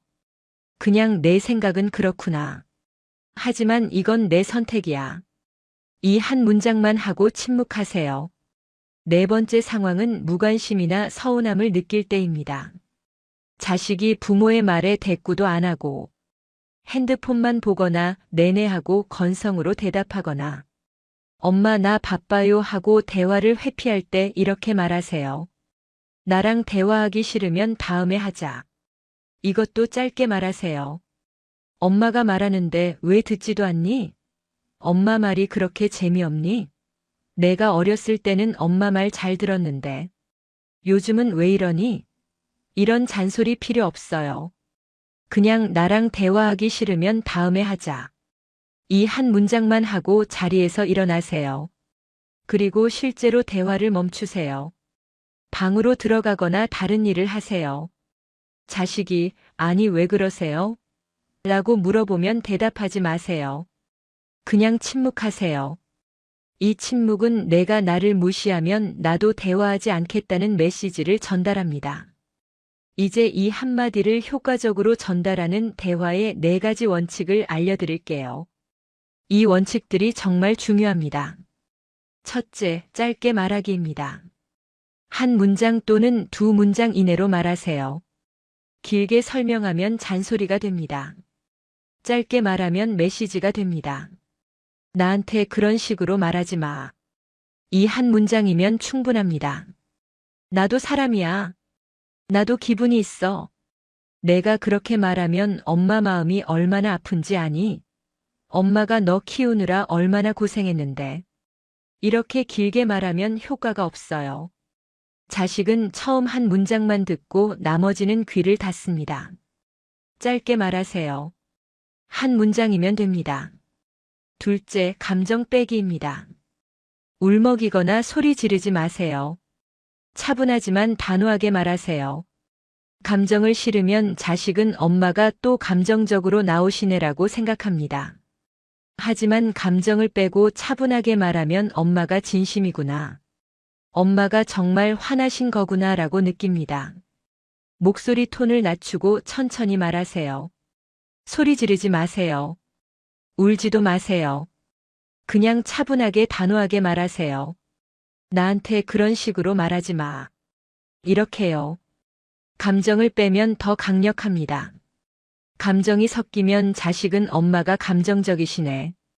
진정하시면 괜찮아지시겠지라고 생각합니다. 하지만 감정 없이 차분하게 말하면 이건 진짜구나. 엄마가 정말 화나신 거구나. 내가 선을 넘었구나 라고 느낍니다. 셋째, 과거 공로 들먹이지 않기입니다. 내가 너 하나 보고 살았는데, 내가 너 때문에 얼마나 고생했는데. 이런 말 하지 마세요. 이 말은 자식에게 죄책감만 줍니다. 죄책감은 관계를 개선하지 못합니다. 오히려 거리를 만듭니다. 자식은 또 과거 얘기하시네. 또 희생 얘기하시네. 나 때문에 고생하셨다는 거 알겠는데 그걸 자꾸 들먹이시면 부담스러워라고 생각합니다. 과거가 아니라 현재에 집중하세요. 나한테 그런 식으로 말하지 마. 이 말에는 과거가 없습니다. 지금 이 순간 나를 존중해달라는 메시지만 있습니다. 과거를 들먹이면 자식은 엄마는 과거의 사시네라고 생각합니다. 하지만 현재에 집중하면 엄마가 지금 이 순간 기분이 안 좋으시구나. 내가 지금 잘못했구나 라고 느낍니다. 넷째, 말한 뒤 침묵하기입니다. 이게 가장 중요합니다. 한 문장을 말한 뒤 입을 다무세요. 자식이 뭐라고 대꾸하더라도 같은 문장을 반복하거나 아무 말도 하지 마세요. 침묵은 가장 강한 메시지입니다. 침묵은 내 말이 끝났다. 이제 내가 선택할 차례다라는 뜻입니다. 침묵은 자식에게 생각할 시간을 줍니다. 계속 말하면 자식은 생각할 시간이 없어요. 부모가 말하는 동안 자식은 어떻게 대꾸하지? 어떻게 변명하지? 하고 생각합니다. 하지만 침묵하면 자식은 생각하게 됩니다. 엄마가 평소랑 다르네. 항상 길게 말씀하시는데 오늘은 한마디만 하시고 말이 없으시네. 진짜 화나신 건가? 내가 너무 심했나? 내가 선을 넘었나? 이렇게요. 침묵이 자식을 생각하게 만듭니다. 그리고 생각하면 깨닫게 됩니다. 내가 잘못했구나. 혹시 여러분도 느끼시나요? 자식이 나를 사람으로 보지 않고 역할로만 본다는 걸요? 엄마는 항상 내 편이니까. 아빠는 뭐라 해도 결국 받아주시니까. 부모는 원래 자식을 위해 희생하는 거니까 이렇게 생각한다는 걸요. 그렇다면 이제는 바꿀 때입니다. 나도 사람이라는 걸 알려줄 때예요. 나도 감정이 있고 존중받고 싶어 한다는 걸 알려줄 때입니다. 그리고 이 한마디가 그 시작입니다. 그럼 절대 하지 말아야 할 행동도 알려드릴게요. 이걸 하면 모든 게 무너집니다. 아무리 좋은 한마디를 해도 이걸 하면 효과가 없어요. 첫째, 일관성 없는 대응입니다. 어떤 때는 참다가 어떤 때는 폭발하는 식으로 대응하면 안 됩니다. 자식은 혼란스러워합니다. 엄마가 도대체 뭘 원하시는 거야? 어제는 괜찮다고 하시더니. 일관성이 있어야 합니다. 같은 상황에는 같은 문장으로 대응하세요. 나한테 그런 식으로 말하지 말을 한 번 썼으면 다음에도 똑같이 쓰세요. 그래야 자식이 배웁니다. 둘째, 냉전이나 연락 끊기입니다. 화났으니까 이제 연락 안 할 거야. 너 혼자 살아봐라. 엄마 이제 모른다. 앞으로 연락하지 마. 이런 식으로 관계를 끊으면 안 됩니다. 이건 감정 보복입니다. 관계를 개선하지 못합니다. 오히려 더 나빠집니다. 자식은 이렇게 생각해요. 엄마가 삐지셨네. 또 유치하게 구시네. 어른이 왜 저러시지? 나한테 화났으면 말로 하시지 왜 연락을 끊으시지? 그리고 마음의 문을 더 닫습니다. 엄마는 감정 조절이 안 되시네. 대화가 안 돼. 평소처럼 대하세요. 전화도 받고 밥도 차려주고 평범하게 지내세요. 다만 같은 상황이 반복되면 같은 문장을 사용하는 거예요. 나한테 그런 식으로 말하지 마. 이렇게요. 셋째, 감정 보복입니다. 너도 나중에 자식 낳아봐라. 그때 알 거야. 너도 늙어봐라. 그때 후회할 거야. 이런 식으로 저주하듯 말하면 안 됩니다. 이건 관계를 파괴합니다. 영원히 회복할 수 없게 만듭니다. 자식은 이런 말을 평생 잊지 못합니다. 그리고 정말로 자식을 낳았을 때 엄마가 그때 한 말이 맞네. 엄마 이제 이해되라고 생각하는 게 아니라 엄마가 그때 그렇게 저주하셨는데 나는 절대 내 아이한테 그러지 말아야지라고 생각합니다. 감정 보복은 절대 하지 마세요. 대신 차분하게 경계선을 지키세요. 나한테 그런 식으로 말하지 마. 이 한마디면 충분합니다. 혹시 여러분도 느끼시나요? 내가 자식을 위한 수단처럼 살아왔다는 걸요? 내 인생이 없고 오직 자식을 위해서만 존재했다는 걸요? 내 꿈도 버리고 내 바람도 버리고 오직 자식만 바라보며 살아왔다는 걸요? 그렇다면 이제는 바꿀 때입니다. 나도 목적이 되어야 할 때예요. 나도 존중받아야 할 때입니다. 나도 꿈을 가져도 되고, 바람을 가져도 되고, 행복을 추구해도 되는 한 사람입니다. 자식을 위한 수단이 아니라 그 자체로 존엄한 한 인간입니다. 68세 박영숙 씨는 아들에게 늘 무시당했습니다. 엄마 요즘 세상이 어떤데 그래요? 엄마는 모르시는 게 많으시네요. 엄마 제발 좀 가만히 계세요. 이런 말을 자주 들었어요. 처음엔 참았습니다. 애가 바빠서 그러겠지, 스트레스 받아서 그런 거겠지 하면서요. 하지만 점점 견디기 힘들어졌습니다. 밤마다 울었답니다. 내가 평생 저 자식 하나 키우느라 내 인생을 바쳤는데 이런 대접을 받아야 하나? 하면서요. 어느 날 아들이 또 엄마 그만 좀 하세요라고 말했을 때 영숙 씨는 이렇게 말했답니다. 나한테 그런 식으로 말하지 마. 짧고 단호하게요. 그리고 침묵했어요. 아들은 당황했습니다. 엄마가 왜 저러시지? 평소랑 다른데? 항상 길게 말씀하시고 잔소리하시는데 오늘은 한마디만 하시고 말이 없으시네. 하지만 영숙 씨는 아무 말도 하지 않았어요. 그냥 자기 방으로 들어가셨답니다. 그날 저녁 아들이 방문을 두드리며 말을 걸어왔답니다. 엄마 제가 좀 심했죠? 죄송해요. 영숙 씨는 깜짝 놀랐어요. 아들이 사과한 건 처음이었거든요. 그 이후로 아들의 말투가 달라지기 시작했답니다. 완벽하게 바뀐 건 아니지만 예전보다 훨씬 부드러워졌어요. 그리고 영숙 씨는 같은 상황이 반복될 때마다 같은 문장을 사용했답니다. 나한테 그런 식으로 말하지 마. 그렇게 6개월이 지나니 아들이 완전히 달라졌답니다. 이제는 엄마 오늘 기분 어떠세요? 엄마 편찮으신 데는 없으세요? 이렇게 먼저 물어온답니다. 영숙 씨는 말합니다. 한마디가 내 인생을 바꿨어요. 정리해 볼게요. 자식을 바꾸려 하기 전에 부모 스스로를 존중하는 말부터 시작하세요. 나한테 그런 식으로 말하지 마. 고맙다는 말이 먼저 아닐까? 내 생각은 그렇구나. 하지만 이건 내 선택이야. 나랑 대화하기 싫으면 다음에 하자. 이 네 문장을 기억하세요. 그리고 4가지 원칙을 지키세요. 짧게 말하기, 감정 빼기, 과거 공로 들먹이지 않기, 말한 뒤 침묵하기. 이것만 지키면 됩니다. 어렵지 않아요. 한 문장만 하고 침묵하면 됩니다. 그게 전부예요. 오늘 이야기가 여러분께 조금이나마 도움이 되셨다면 구독과 좋아요로 함께 해주세요. 그리고 혹시 주변에 이 이야기가 필요한 분이 계시다면 부담 없이 카톡으로 공유해 주시면 감사하겠습니다. 여러분 한 분 한 분이 보내주시는 작은 응원과 격려가 제게는 정말 큰 힘이 되고 더 좋은 영상을 만들 수 있는 원동력이 됩니다. 여러분의 행복한 노후를 진심으로 응원합니다. 오늘부터 이 한마디를 연습해 보세요. 나한테 그런 식으로 말하지 마. 거울 앞에서 연습하세요. 차분하게 단호하게 말하는 연습을 하세요.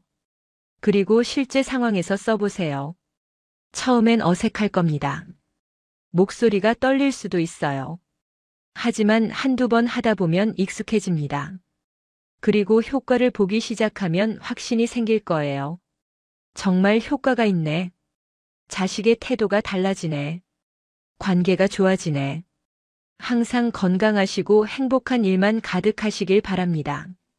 여러분은 충분히 가치 있는 사람입니다. 여러분은 충분히 존중받을 자격이 있습니다. 지금까지 황금 노후였습니다. 진심으로 감사드립니다. 솔직히 말씀드리면요. 지금이 제 인생에서 제일 재밌어요. 올해 72인 김명자 씨가 웃으며 말했습니다. 남편도 먼저 세상 떠났고 애들도 다 키워서 독립했는데 이상하게 하루가 너무 바빠요. 아침에 눈 뜨면 오늘 뭐 할까 생각하느라 벌써부터 신이 나요. 어제는 친구랑 미술관 갔다가 맛집 찾아다녔고 오늘은 아침 일찍 운동하고 점심엔 혼자 영화 보러 갈 거예요. 저녁엔 온라인 강의 들으려고요. 젊었을 땐 이렇게 못 살았어요. 그땐 남편 눈치, 시댁 눈치, 애들 뒷바라지에 하루가 그냥 지나갔거든요. 근데 지금은요? 정말 제 인생을 마음 가는 대로 살고 있는 것 같아요. 그녀의 얼굴엔 주름이 있었지만 눈빛만큼은 수물처럼 반짝였습니다. 여러분은 어떠신가요? 혹시 요즘 사는 게 좀 재미없으신가요? 아침에 눈 떠도 별로 할 일이 없고 하루가 그냥 지루하게 흘러가고 이렇게 조용히 시간만 보내다 가는 건가 싶으신가요? 그렇다면 오늘 이 시간 꼭 집중해 주세요. 오늘 제가 들려드릴 이야기는 노년을 정말 신나고 재미있게 사는 비결에 관한 겁니다. 지금부터 끝까지 들으시면 혼자여도 더 신나게, 더 자유롭게 사는 노년의 행복한 비밀 5가지를 알게 되실 거예요. 이 5가지만 기억하시고 실천하시면 여러분의 노년도 충분히 즐겁고 활기차게 바뀔 수 있습니다. 그러니 중간에 딴 생각 마시고 메모 준비하시고 끝까지 함께 가보시죠. 여러분도 꼭 재미있고 신나는 노년을 사실 수 있으니까요. 자, 그럼 지금부터 본격적으로 노년을 신나게 사는 첫 번째 비결을 알려드리겠습니다. 젊을 때는 못했던 것들이 얼마나 많았습니까? 하고 싶은 말도 참고, 가고 싶은 곳도 미루고, 입고 싶은 옷도 포기하고, 먹고 싶은 음식도 양보하며 살았습니다. 남편 입맛에 맞춰야 했고, 시댁 분위기를 살펴야 했고, 자식들 교육비를 위해 내 것은 아껴야 했습니다. 친구들이 여행 가자고 해도 집안일이 있어서 남편이 혼자 밥 먹기 싫어해서 손주 봐야 해서 라며 번번이 거절했습니다. 그렇게 수십 년을 남을 위해 살다 보니 정작 내가 뭘 좋아하는지, 내가 뭘 하고 싶은지도 잊고 살았습니다. 그런데 이제는 다릅니다. 첫 번째 비결, 바로 눈치 보지 않고 내가 원하는 대로 사는 것입니다. 아침에 일어나서 늦잠을 자도 뭐라 할 사람이 없습니다. 점심을 거르고 간식만 먹어도 괜찮습니다. 혼자 영화 보러 가고 싶으면 그냥 가면 됩니다. 친구가 갑자기 오늘 뭐 해? 하고 물으면 그래, 놀자 하고 나가면 그만입니다. 하기 싫은 모임은 거절해도 되고, 가기 싫은 곳은 안 가도 되고, 만나기 싫은 사람은 만나지 않아도 됩니다. 이게 바로 노년의 특권입니다. 의무가 사라진 자리에 자유가 들어온 것입니다. 박순희 씨는 71살에 처음으로 혼자 살게 됐습니다. 남편이 3년 전에 세상을 떠난 뒤 그녀는 52평짜리 집에서 딸과 사위, 손주와 함께 살았습니다. 집은 컸지만 마음은 점점 작아졌습니다. 큰 집에서 살면 외롭지 않을 거라고 생각했는데 오히려 더 외로웠습니다. 거실에 나가도 조용히 있어야 했고 부엌에서 밥을 하려 해도 엄마 우리가 할게요 하는 말에 물러나야 했습니다. 손주가 공부한다고 하면 TV도 작은 소리로 봐야 했고 밤늦게 화장실 가는 것도 조심스러웠습니다. 나는 이 집에서 손님 같아. 그녀는 그렇게 생각했습니다. 딸은 효녀였고 사위도 좋은 사람이었지만 그럼에도 불구하고 박순희 씨는 자꾸 작아지는 자신을 느꼈습니다. 말수가 줄었고 웃음이 줄었고 바깥 출입도 줄었습니다. 그러던 어느 날 그녀는 결심했습니다. 내 집을 가져야겠다. 딸은 놀라며 반대했습니다. 엄마 왜요? 우리가 뭘 잘못했어요? 박순희 씨는 웃으며 말했습니다. 잘못한 게 아니야. 엄마가 내 인생을 살고 싶어서 그래. 그렇게 그녀는 14평짜리 작은 아파트로 이사했습니다. 처음엔 딸도 친척들도 걱정했습니다. 혼자 사시면 외로우실 텐데. 만약에 뭐 아프시기라도 하면 어떡해요. 하지만 박순희 씨의 인생은 그때부터 완전히 달라졌습니다. 집이 작아지자 청소할 때가 줄었고 청소할 때가 줄어서 시간이 남았고 시간이 남으니 밖으로 나가기 시작했습니다. 아침에 운동복을 입고 동네 한 바퀴 돌고 근처 경로당에서 친구들을 만나고 도서관에 가서 책도 읽고 문화센터에서 하는 노래교실도 다니기 시작했습니다. 가장 큰 변화는 그녀의 표정이었습니다. 큰 집에 살 때는 늘 조심스럽고 말이 없던 그녀가 작은 집에 혼자 살면서부터는 매일 웃었습니다. 친구가 전화하면 오늘 뭐 할까? 하며 신나게 약속을 잡았고 혼자서도 맛집을 찾아다니고 영화관에 가고 카페에 앉아 사람 구경을 하며 시간을 보냈습니다. 집이 작아지니까 인생이 커졌어요. 박순희 씨의 말입니다. 52평에 살 땐 제 방 안에만 있었는데 지금은 온 동네가 제 집 같아요. 여기저기 다니니까 아는 사람도 많아지고 매일 새로운 게 생겨요. 실제로 혼자 살면서 오히려 더 활기차게 사는 노인들이 많습니다.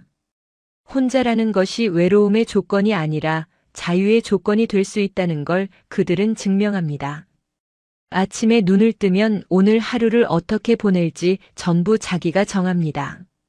누구 눈치 볼 필요 없이 아침을 거르든 브런치를 먹든 집에만 있든 밖으로 나가든 모든 게 자기 선택입니다. 이런 자유가 주는 기쁨은 생각보다 큽니다. 젊을 때는 늘 누군가를 위해 시간을 썼다면 이제는 온전히 자기를 위해 시간을 씁니다. 그게 이기적인 게 아니라 이제야 자기 인생을 사는 겁니다. 73세인 이영숙 씨는 매일 아침 6시에 일어나 동네를 한 바퀴 걷습니다. 예전에는 남편이 아침밥을 차려달라고 해서 새벽같이 일어나 밥을 지었지만 이제는 그럴 필요가 없습니다. 산책을 하고 돌아와서 간단히 토스트 한 조각과 과일을 먹고 커피 한 잔 마시며 창밖을 바라봅니다. 이 시간이 제일 좋아요. 아무 생각 안 하고 그냥 커피 향 맡으며 앉아 있는 게 이렇게 평화로운 줄 몰랐어요. 자, 여기까지가 첫 번째 비결이었습니다. 눈치 보지 말고 내가 원하는 대로 살기. 이제 두 번째 비결을 알려드릴게요. 혼자 사는 노년의 하루는 생각보다 훨씬 바쁩니다. 심심할 틈이 없습니다. 오전엔 운동을 하고 점심 전에 동네 마트에 들러 장을 보고 집에 와서 혼자 점심을 먹습니다. 혼자 먹는 밥이 처음엔 쓸쓸했지만 이제는 익숙하고 편합니다. 먹고 싶은 것만 해 먹으면 되니까요. 영상 보는 것도 익숙하고 사진 찍는 것도 좋아하고 카톡으로 친구들과 연락하며 약속도 잡습니다. 오늘 날씨 좋은데 산책 갈까? 이렇게 메시지를 보내면 금방 답이 옵니다. 좋아, 3시에 공원 앞에서 만나. 이렇게 약속이 잡히면 그날은 신납니다. 만나서 걷고 벤치에 앉아 수다 떨고 때로는 커피숍에 들어가 커피 한 잔 마시며 시간을 보냅니다. 두 번째 비결은 바로 혼자 노는 법을 배우는 것입니다. 혼자 사는 사람들은 혼자 노는 법을 압니다. 누가 함께 있지 않아도 자기 혼자 재미있게 시간을 보낼 줄 압니다. 그게 외로운 게 아니라 오히려 자유롭고 편안합니다. 75세인 최정자 씨는 혼자 영화관에 가는 걸 좋아합니다. 처음엔 혼자 영화 보러 가는 게 창피했어요. 다들 둘이서 오는데 나만 혼자니까요. 근데 몇 번 가보니까 별로 신경 안 쓰이더라고요. 영화는 어차피 혼자 보는 거잖아요. 보고 나서 느낀 점도 혼자 생각하면 되고요. 이제는 매주 한 번씩 가요. 할인 받을 수 있는 날 가서 팝콘 사 먹고 영화 보고 나오면 기분이 되게 좋아요. 혼자 영화 보는 것뿐만이 아닙니다. 혼자 맛집을 찾아가기도 하고, 혼자 카페에 앉아 책을 읽기도 하고, 혼자 여행을 가기도 합니다. 예전에는 혼자 밥 먹는 것도 눈치가 보였는데, 이제는 당당합니다. 식당에 들어가 한 분이세요? 하고 물으면 네 하고 대답하고 구석 자리에 앉아 천천히 밥을 먹습니다. 혼자 먹으면 누구 눈치 볼 것도 없고 먹고 싶은 메뉴를 선택할 수 있고 먹는 속도도 마음대로 조절할 수 있습니다. 세 번째 비결을 알려드릴게요. 재미있게 사는 노년들의 공통점은 바로 몸을 움직인다는 겁니다. 집에만 있지 않습니다. 나가서 걷고 만나고 보고 듣습니다. 몸을 쓰면 마음이 살아납니다. 집에만 있으면 자꾸 우울해지고 생각이 많아지고 몸도 굳어지는데 밖으로 나가서 걷기 시작하면 달라집니다. 공기가 상쾌하고 햇빛이 따뜻하고 사람들 얼굴이 보이고 그러면서 기분이 좋아집니다. 별것 아닌 것 같지만 이게 큰 차이를 만듭니다. 68세인 강미란 씨는 매일 오전에 근처 공원을 3바퀴 걷습니다. 처음엔 귀찮았어요. 나가기 싫고 그냥 집에 있고 싶었어요. 근데 억지로라도 나가서 걷다 보니까 몸이 가벼워지고 기분도 좋아지더라고요. 이제는 안 나가면 뭔가 허전해요. 공원에 나가면 아는 사람들도 만나고 인사하고 간단히 이야기 나누고 그게 하루의 시작이에요. 이제 네 번째 비결입니다. 노년을 신나게 사는 사람들은 새로운 걸 배우는 걸 두려워하지 않습니다. 75세에 그림을 시작한 사람도 있고 70에 악기를 배우기 시작한 사람도 있습니다. 이 나이에 뭘 배워? 하는 말은 그들에게 통하지 않습니다. 오히려 이 나이니까 배우는 거지하고 당당하게 말합니다. 전문가가 되려는 게 아닙니다. 그냥 재미있어서 신기해서 하고 싶어서 배웁니다. 73세인 김옥분 씨는 2년 전부터 수채화를 배우기 시작했습니다. 평생 그림은 한 번도 그려본 적이 없어요. 학교 다닐 때도 미술 시간이 제일 싫었고요. 근데 어느 날 문화센터 앞을 지나가다가 수채화 수업 포스터를 봤는데 그림이 너무 예뻐 보이는 거예요. 그래서 그냥 등록했어요. 처음엔 붓도 제대로 못 잡았어요. 근데 선생님이 친절하게 가르쳐 주시고 같이 배우는 사람들도 다 비슷한 수준이니까 부담이 없었어요. 지금은 일주일에 한 번씩 수업 가는 날이 제일 기다려져요. 그림 그리는 2시간 동안은 다른 생각이 하나도 안 나요. 오롯이 그림에만 집중하는 그 시간이 너무 좋아요. 68세인 한명애 씨는 혼자 국내 여행을 다닙니다. 젊을 때는 가족과 함께 가야 한다고 생각했는데 이제는 혼자 가는 게 더 편하고 자유롭습니다. 작년에 처음 혼자 강릉에 갔어요. 이틀 동안 혼자 기차 타고 가서 바닷가 걷고 맛있는 건 먹고 카페에서 책 읽고 그렇게 시간을 보냈어요. 처음엔 혼자 여행 가는 게 무서웠어요. 길도 잃을 것 같고 밥도 혼자 먹기 싫고요. 근데 막상 가보니까 별일 아니더라고요. 요즘은 스마트폰으로 길도 찾고 맛집도 검색하고 다 되잖아요. 혼자 다니니까 오히려 더 자유롭고 내가 가고 싶은 곳만 가고 쉬고 싶을 때 쉬고 그게 너무 좋았어요. 그 이후로 2달에 한 번씩은 혼자 여행을 가요. 멀리 가지 않아도 돼요. 근처 도시에 하루 다녀오는 것만으로도 충분히 기분 전환이 돼요. 그녀는 여행 갈 때마다 사진을 찍고 카톡으로 친구들에게 보냅니다. 강릉 바다 왔어요 하고 사진을 올리면 친구들이 부럽다, 나도 가고 싶다 하고 댓글을 답니다. 그러면 또 기분이 좋습니다. 72세인 서영자 씨는 평생 못 배운 악기를 배우고 있습니다. 어렸을 때 피아노를 배우고 싶었는데 집안 형편이 어려워서 못 배웠어요.